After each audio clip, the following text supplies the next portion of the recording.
హిందీలోనా? అసలు చిప్పు దొబ్బిది, ఏం క్లారిటీ, ఏం మనిషి బా. వెంటనే ఆయన మేనేజర్కి ఫోన్ చేసి నా వాయిస్ మెసేజ్ వినిపించండి, లవ్ యూ సార్ అన్న. నేను ఇప్పుడు కలవలే రవితేజనే. అవతల వ్యక్తి గురించి ఏం తెలియకుండా, ఇప్పుడు నాకు రవితేజ గారిని నేను ఇప్పుడు కలవలేదండి, నేను ఏం మాట్లాడతాను గురించి. ఇప్పుడు పవన్ కళ్యాణ్ గారిని 2 సార్లు షూటింగ్ ఎప్పుడు కలిసా. నేను ఇట్లా ఓజీ చేస్తున్నాను, నా 2వ సినిమా పవర్ స్టార్తో అనగానే ఆ ఫస్ట్ సినిమా పోయిందిగా, ఫ్లాప్ అయిందిగా, ఆ కామెంట్స్ ఉంటాయి కదా, మేము చూసి నవ్వుకుంటాం. ఒకడొచ్చి ఏదో అన్నా, ఏది సార్ ఆదిత్య అని ఇస్రో మిసైల్ పంపించారు కదా సార్, శాటిలైట్, దేనికి సార్ అంటే, చంద్రబాబులో వెళ్ళి చూశారా నీళ్ళంతా లేవా అని, సూర్యుడి దగ్గర పోయి కింద ఏలుబెట్టి చూస్తాడు జ్వరం ఉందా లేదు అన్న. ఇస్రోని ఇన్సల్ట్ చేస్తావు లంచా కొడక, నీ అమ్మని డాష్, నీ అక్కని డాష్ అన్నాడు. మా నాన్న ఇస్రోలో పనిచేశాడు. హౌలా, మీ నాన్న ఏం చేశాడు, నువ్వు ఏం చేసావు అంటే ఏమన్నా కింద పోయి టెంపరేచర్. అది మన ఇప్పుడు ఏమంటాడు మనోడ, కింద ఒకడు కొట్టాడు అనుకో ఫుట్బాల్లో ఎగురుతా గంట అన్నం అంటే అదేంటి పొగడితో చెప్పుకున్న మాట కదా. వాడు దానికి అమ్మన కలిపి బూతులు తిడుతున్నాడు. ఎవడు నేను నీ పేరేంటి నాన్న, ఒకసారి నంబర్ పెట్టేవాడు పెట్టమని చెప్పండి. ఫ్రంట్ నుంచి దొడ్డు వస్తుంది, బయట నుంచి వెనకాల నుంచి వచ్చి వస్తుంది ఆడికి.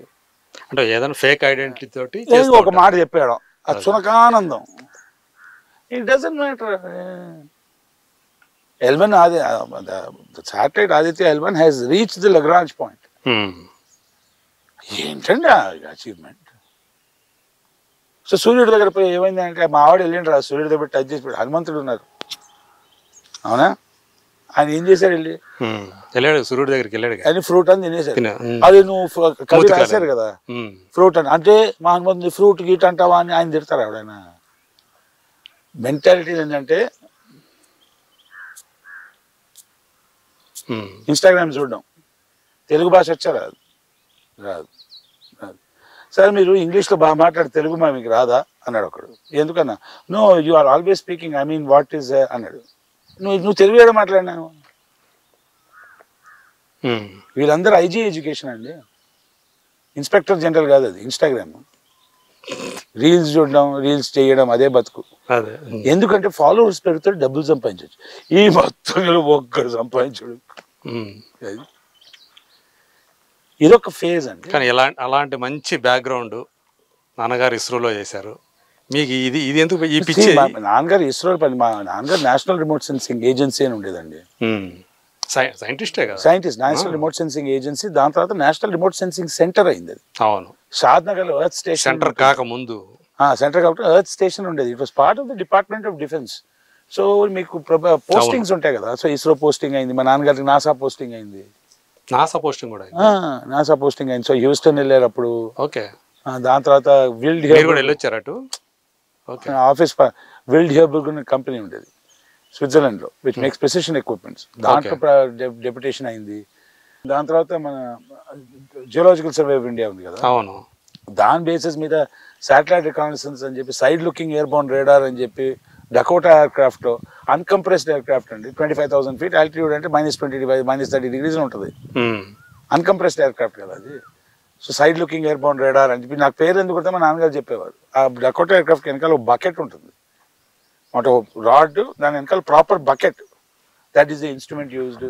Imphal, north east territory, north west territory, northern territories అన్నీ మ్యాపింగ్ చేసి, మరి షాద్నగర్కి వెళ్ళి ఎర్త్ స్టేషన్ ఉంటుంది, అక్కడికి వెళ్తున్నా అని చెప్పి జావా బండి పద్మనాభనగర్ నుంచి షాద్నగర్కి వెళ్ళి, I'm talking about 81, 82. Okay. So money అనేది he he's contributed to his best sir. ఇప్పుడు మీరు అడగబోయారు మీ నాన్నగారు ఇస్తాడు మీరేంటి ఇట్లా అని. ఎట్లా అంటే తక్కువ చేయడం కాదు, ఈ పిచ్చి సినిమా కాదు, ఇదేంటి ఆయన రూట్ ఇది, అందరు అలా ఉంటేనే better sir. Diversification is very important. ఇప్పుడు ఏమైందండి మన దగ్గరే చూడండి, లేదు అలా ఉండేది, కుల పిచ్చి కుల గజ్జి ఉంది కదా, దరిద్రం పట్టుకున్న వాళ్ళు ఏం చేశారు, ఫస్ట్ ఆఫ్ ఆల్ ఆడపిల్లలు వద్దని ఆడపిల్లలు చంపేశారు. ఆ పర్టికులర్ కమ్యూనిటీ గ్రూప్ ఏదైతే వాళ్ళు తయారు చేసుకున్న దాంట్లో ఆడపిల్లలు ఎక్కువైపోయారు. ఇంకోటి ఏంది, లేదు మేనరికం మేనరికం మేనరికం మేనరికం చేసుకున్నారు. ఏమైంది, జెనెటిక్ డిజార్డర్స్ వచ్చాయి.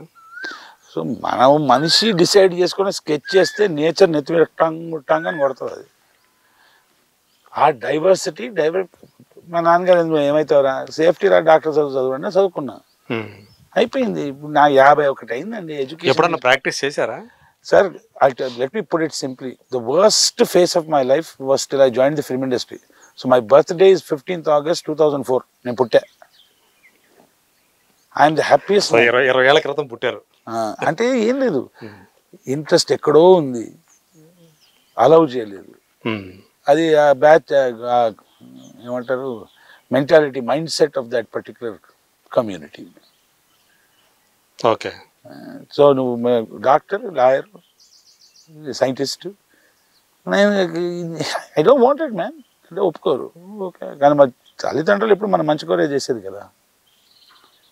కానీ సినిమా ఇండస్ట్రీ అంటే ఒక పక్కన జనాలకి దాని అంటే అదే గ్లామర్ ఉంటుంది, ఒక ఫ్యాసినేషన్ ఉంటుంది, బట్ చులకనగా కూడా మాట్లాడుతుంటారు. అందులో ఉన్న వ్యక్తుల గురించి అయితే, అక్కడ ఉండే రిలేషన్షిప్స్ గురించి.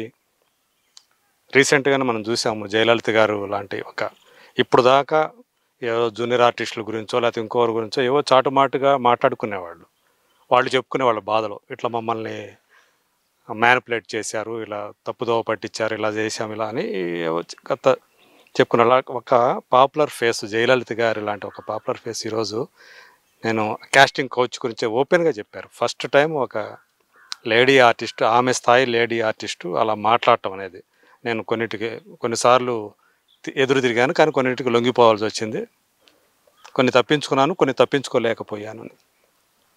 అంటే ఇలాంటి అనివార్యము అనే విషయాన్ని ఆమె చాలా ఓపెన్గా అందరికి ఎదురవుతాయని at the same time Sowcar Janaki garu మాట్లాడారండి ఇదే టాపిక్, విన్నారా మీరు? జయలలిత గారు మాట్లాడింది తప్పు రైట్ అన్నట్ల, ఆవిడకి అనిపించింది ఎక్స్ప్రెస్ చేశారు. బట్ ఆ ఎక్స్ప్రెస్ చేసిన విషయం స్కాండల్ అయిపోవాలి, కంట్రావర్సీ అయిపోవాలని చెప్పలేదు.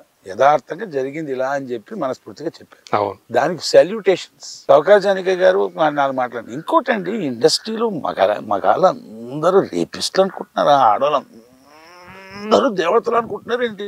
నేను అలాగా కాదు, మిమ్మల్ని అన్నట్లు జనరల్ క్వశ్చన్ అడుగుతున్నా. అవకాశాలు మ్యానిపులేషన్లు చేసేది ఎవరు బాగా తెలుసు ఇండస్ట్రీ బ్యాచ్ కి. అసిస్టెంట్ డైరెక్టర్ జీవితాలు సంకనాకిపై చూసామండి, ఆర్టిస్టుల జీవితాలు సంకనాకిపై చూసాం. వాడేసుకొని మొత్తం గాయకి రోడ్డు మీద తెచ్చిన మాక్సిమం అదే ఉన్నారు కథలు. మేము బయట చెప్పుకోమంతే తేడా. మీరు ఎవరి గురించి మాట్లాడుతున్నారు? అమ్మాయిలండి. When you talking about the casting couch, what about the bloody trapping, honey trap, దానికి ఏమంటారు? Okay, see I'm not saying therefore casting couch is wrong.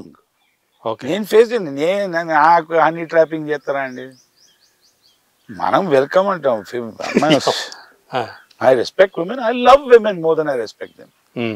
But I am not here to manipulate them, exploit them. They are not here to manipulate, exploit them. But I'm telling, as casting couch is the worst thing that can happen. Legal action should be taken, people should be punished. At the same time, honey trapping is happening, that should also be punished, right? I've seen young boys and 19-20-year-old boys బండ్లు అమ్ముకొని అమ్మాయిలు gift ఇచ్చి అంతా అయిపోయి సంక్రాంతికి వాడు గడ్డాలు పెంచుకొని రోడ్డు మీద ఎంతో మంది చూసాం ఇండస్ట్రీలోనే. సో